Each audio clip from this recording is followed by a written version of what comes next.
We use a variety of institutional grade Bitcoin companies. We work with Coinbase, and we have worked with Coinbase. We have a number of institutional grade custodians as well.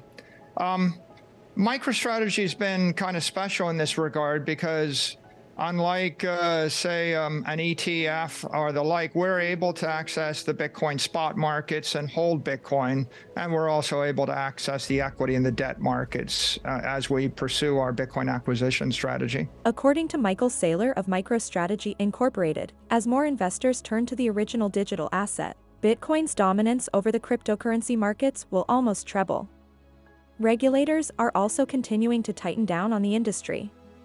Saylor co-founded the enterprise software company MicroStrategy, which he has turned into the biggest public cryptocurrency holder.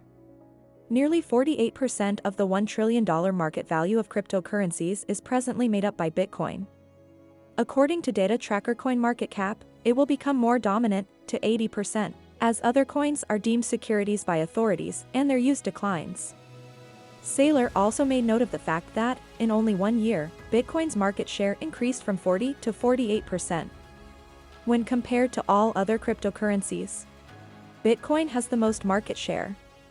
Saylor also attributed bewilderment and worry to the absence of institutional involvement in the area.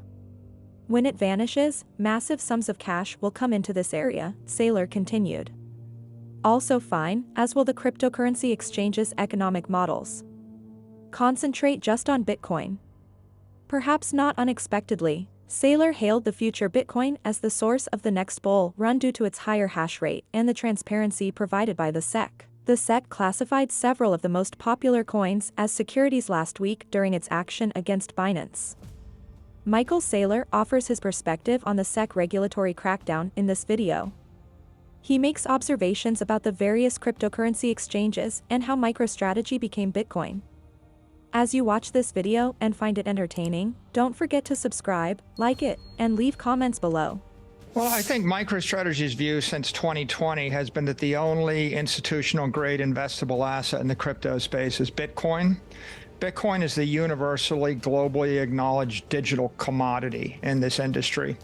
I think it's pretty clear that the regulators don't see a legitimate path forward for cryptocurrencies like the stable coins, crypto securities like the tokens mentioned. They don't have any love for crypto derivatives.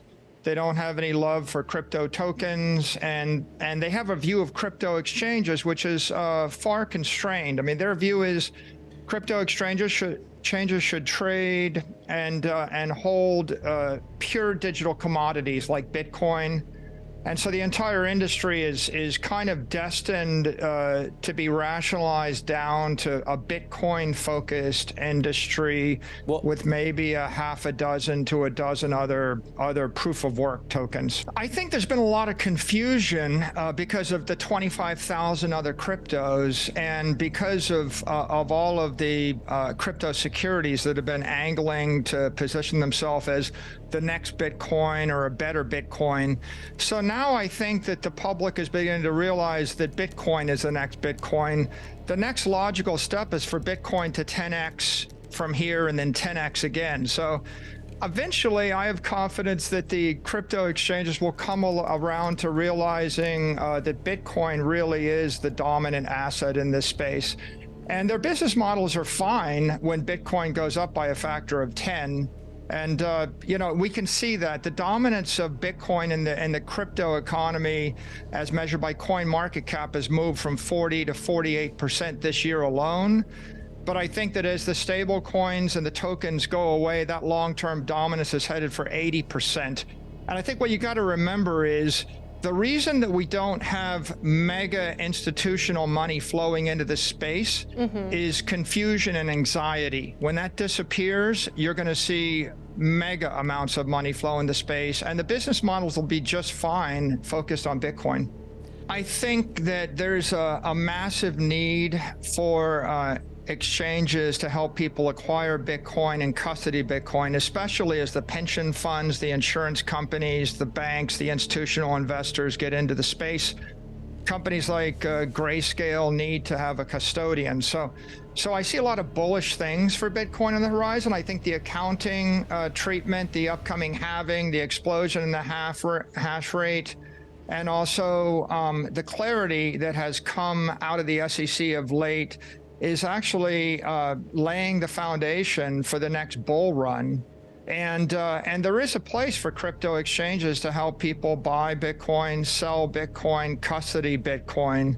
And I don't think that's going away. I think that's going to be a great business. Well, we're an operating company, so we have a profitable software business, and so we can sweep the cash flows of our software business into Bitcoin. Our aim is to allow institutional investors to get Bitcoin exposure, but without charging them a fee and generating a yield when we can. And because we're able to tap the debt markets, we're able to issue debt, we're also able to refinance or pay back our debt, like when we retired our Silvergate loan earlier this year. We're able to issue equity when it's accretive. We're able to purchase Bitcoin with cash flows when it's accretive.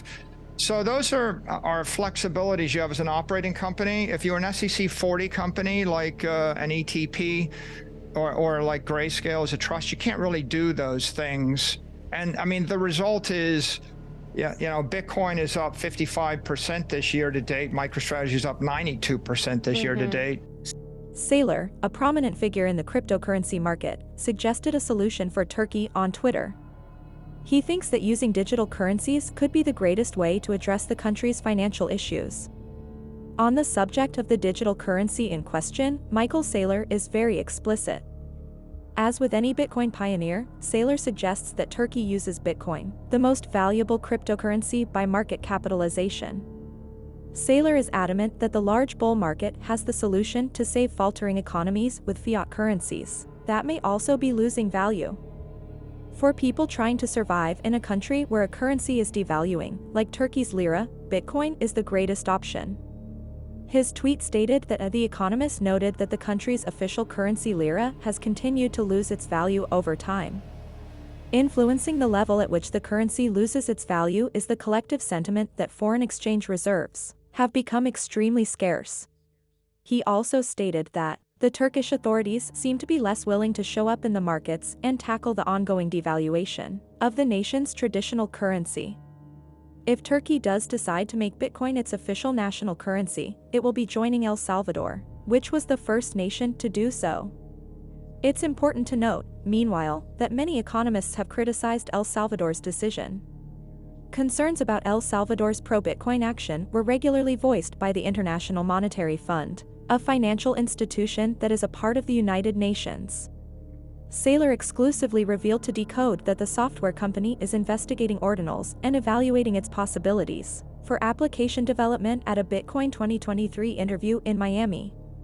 Ordinals emerged in January, and the protocol, while not totally adopted by the Bitcoin community, has spawned a fresh wave of experimentation with cryptography's oldest coin. It is frequently used to create NFT-like assets on top of Bitcoin. An experimental framework for creating tokens on top of Bitcoin is one recent advancement in the area that uses ordinals. Thousands of other so-called BRC-20 coins have been produced since it was first invented by the anonymous on-chain data enthusiast Domo in early March. The debate over ordinals is crucial, according to the Saylor, since Bitcoin miners need to be profitable in the long run. He continued by saying that the creation of software based on the capabilities of Bitcoin might help increase the coin's general acceptance among people, businesses, and governments.